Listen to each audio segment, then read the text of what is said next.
Hello everyone and welcome to coding with Rohit.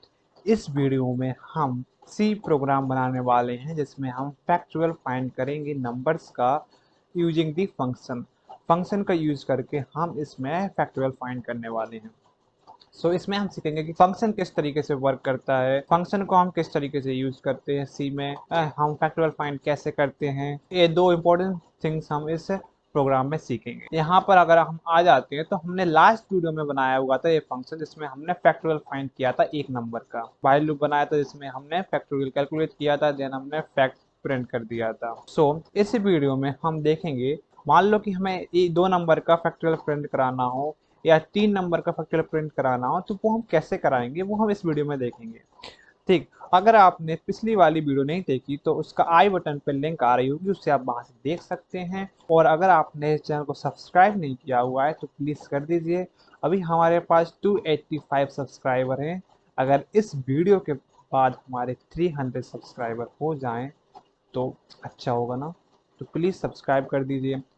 अब आगे बढ़ते हैं हम वीडियो की तरफ। इस प्रोग्राम में हम दो नंबर का फैक्चुअल प्रिंट कराने वाले हैं, तो उसके लिए हमें दो दो नंबर यूजर से इनपुट लेने होंगे। ठीक, उसके लिए हम यहाँ पर इसको n1 कर देते हैं ताकि हमारी कन्वेंशन के लिए आसान हो, हम आसानी से उसे कॉल कर पाए, बोल पाए। ठीक, तो यहाँ पर इंट n1 कर दिया, हमने इसको n1 कर दिया एंड इसको n1 कर दिया एंड इसको n1 कर दिया। राइट, हमारा यहाँ हमें अब n2 चाहिए तो हम यहाँ पर सिंपल n2 डिक्लेयर कर देते हैं। यहाँ पर n2 वेरिएबल डिक्लेयर कर दिया एंड यहाँ पर यूजर से अब वैल्यू ले लेते हैं। यूजर से वैल्यू लेने के लिए कंट्रोल सी दिया और कंट्रोल वी किया, यहाँ पर n2 यूजर से ले लिया।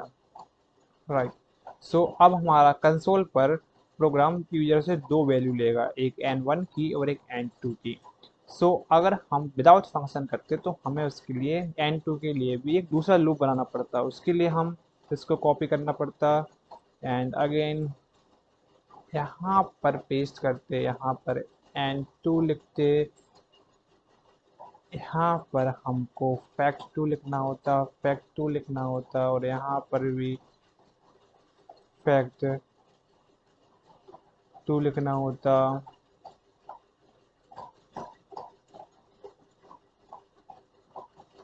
राइट, और यहाँ i2 लिखना पड़ता। ये सब दो दो बार लिखना पड़ता। ठीक, लेकिन हम फंक्शन का यूज़ करने वाले हैं, हम कोई भी कोड को दो बार नहीं लिखेंगे। ठीक, इसको भी रिमूव कर देते हैं। उसके लिए हम फंक्शन का यूज़ करेंगे, तो हम हमारा फंक्शन बना लेते हैं।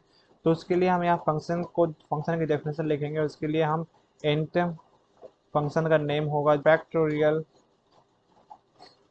एंड इंट हमारा रिटर्न टाइप है, मतलब कि हमारा फंक्शन किस टाइप की वैल्यू रिटर्न करेगा। तो हमें फैक्ट इंटीजर वैल्यू चाहिए फैक्ट की, हम उसको इंटीजर रिटर्न कराएंगे। हमने यहाँ पर इन टाइप का फंक्शन क्रिएट किया। राइट, ये फैक्टोरियल का नेम हो गया, इसके अंदर हम देंगे पैरामीटर। हमें फैक्टोरियल फाइंड करने के लिए हमें एक ही वैल्यू की जरूरत होती है, वो होता है नंबर। हम यहाँ वो भी जो कि होता है इंटीजर टाइप का, हम यहाँ इंट एन लिख देते हैं। राइट, सो अब यहाँ पर हम कोड करेंगे। हमें यहाँ पर जैसे कि हमने लास्ट वीडियो में देखा था कि हम एक लूप चलाते हैं 1 से लेकर n तक, उसका और मल्टीपल कराते हैं जब तक उस नंबर तक मल्टीपल कराते हैं। तो उसके लिए हम एक वेरिएबल ले लेते हैं i इक्वल टू 1। 1 से कराते हैं तो मैंने 1 लिया, यहाँ पर देते while और यहाँ पर हम करते हैं i less than equal to n and यहाँ पर हमको fact equal fact multiple by I करना है। राइट, तो यहाँ पर हम फैक्ट को 1 कर देते हैं और 1 हम इसलिए करते हैं ताकि क्योंकि 1 का मल्टीपल हम किसी नंबर से करते हैं तो उस पर कोई फर्क नहीं पड़ता, वो वही नंबर आ जाता है। राइट, ये भी इंटीजर टाइप का है तो इसको दे देते हैं। राइट, हमारा ये हो गया। हम मान लो हमारे पास 3 नंबर आया, यहाँ पर हमने 3 नंबर इनपुट आया फंक्शन में। यहाँ पर होगा 1 is less than equal to 3 हैगा, कनेक्ट हो जाएगी। यहाँ पर हमारी 1 की वैल्यू हो जाएगी 1, फैक्ट की वैल्यू हो जाएगी 1, देन अगेन देन यहाँ पर इसको हम इंक्रीमेंट कर देंगे। ठीक है, यहाँ पर हम इंक्रीमेंट कर देंगे, इसको यहाँ पर हम इंक्रीमेंट कर देंगे। तो हमारी आई की वैल्यू 2 हो जाएगी। देन हम चेक करेंगे 2 इज लेस देन इक्वल 3, हाँ है, 2 मल्टीपल बाय 1 इक्वल टू 2 हो जाएगा यहाँ फैक्ट की वैल्यू। देन अगेन 3 हो जाएगा। देन हम इसका मल्टीप्लाई करेंगे, आई की वैल्यू 3 हो जाएगी, 3 इक्वल लेस देन इक्वल 3 है तो फिर हो जाएगा, और 2 मल्टीप्लाई 3 इक्वल 6, और फैक्ट की वैल्यू 6 हो जाएगी।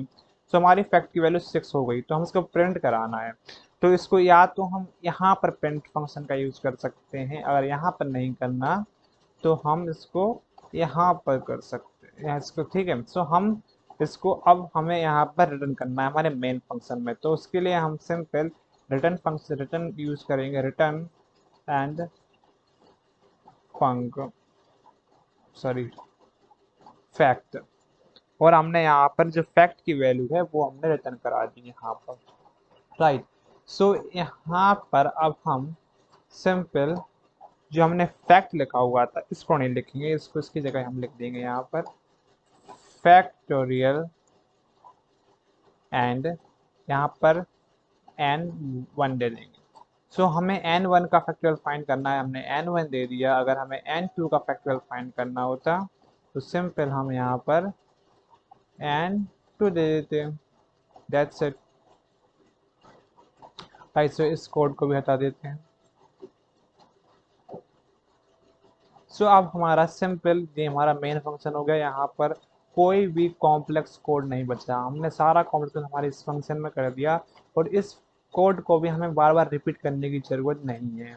इन वेरिएबल्स की भी जरूरत नहीं है अगेन, सो हम इनको भी हटा देते हैं। ये बिल्कुल क्लीन कोड हो गया। सो हमने यहाँ पे फंक्शन डिफाइन किया था, पर सी प्रोग्रामिंग में फंक्शन डिफाइन करने के अलावा भी उसको हमें डिक्लेयर करना होता है यहाँ पर, तभी हम उसका यूज कर पाते हैं। सो यहाँ पर हम फंक्शन डिक्लेयर कर देते हैं, इंट फैक्टोरियल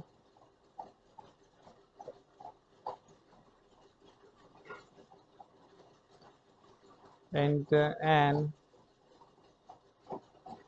सिंपल। सो हमने यहाँ पे हमारा फंक्शन डिक्लेयर कर दिया, यहाँ पर उसकी डेफिनेशन है और यहाँ पर उसका यूज किया जा रहा है। सो हमने इस वीडियो में सीख लिया कि फंक्शन किस तरीके से यूज करते हैं, फैक्टोरियल किस तरीके से फाइंड करते हैं फंक्शन को यूज कर। इसको अब रन करके देखते हैं कि हमने जो इतनी मेहनत की है वो वर्क कर भी रही है या कोई एरर आ रहा है। सो यहाँ पर हम स्लैश एन लगा देते हैं ताकि वो नेक्स्ट लाइन हो जाए, ठीक है। सो इस प्रोग्राम को रन करके देखते हैं कि कोई कुछ एरर तो नहीं आ रहा है इस प्रोग्राम में, ओके, या वर्क सही से वर्क कर रहा है या नहीं। सो इसके लिए हम इस पर क्लिक कर देते हैं और इसको रन कर देते हैं। सो हमारा प्रोग्राम रन हो गया।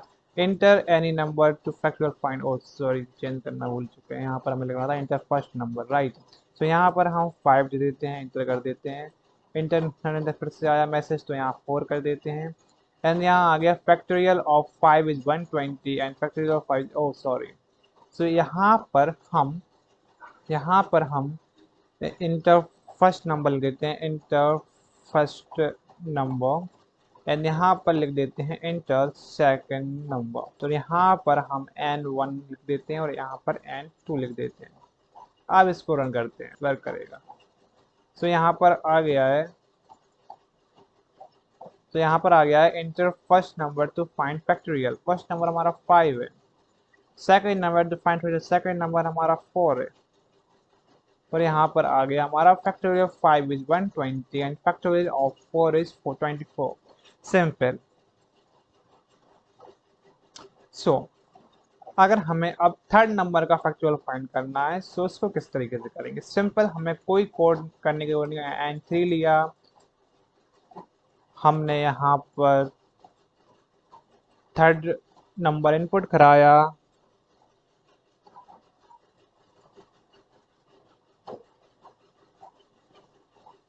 एंड यहाँ पर उसको प्रिंट कर दिया।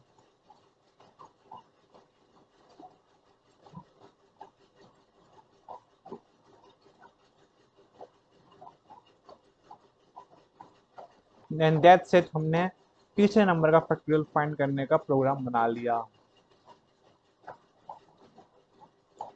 तो यहाँ पर आ गया inter first number to find factorial, हमने डाला, 5 4, थर्ड नंबर मांग रहा है, तुमने थर्ड डाला। And simple factorial of 5 is 120, 4 is 24, 3 is 6। इस तरीके से हम हमारा फैक्टोरियल फाइंड कर नंबर्स, इस तरीके से हमारा प्रोग्राम कंप्लीटली रन कर रहा है। सो अगर आपको समझ में आया हो फंक्शंस क्या होते हैं, किस तरीके से यूज करते हैं, फैक्टोरियल क्या होते हैं, फैक्टोरियल को किस तरीके से फाइंड करते हैं, सो इस वीडियो को लाइक कर दीजिए। अगर आप चैनल में नए हैं तो प्लीज़ सब्सक्राइब कर दीजिए। हमारे पास अभी 285 सब्सक्राइबर हैं एंड गोल है इस वीडियो के बाद वो सब्सक्राइबर 300 हो जाएं। तो प्लीज़ सब्सक्राइब कर दीजिए एंड थैंक यू। मिलते हैं नेक्स्ट वीडियो में।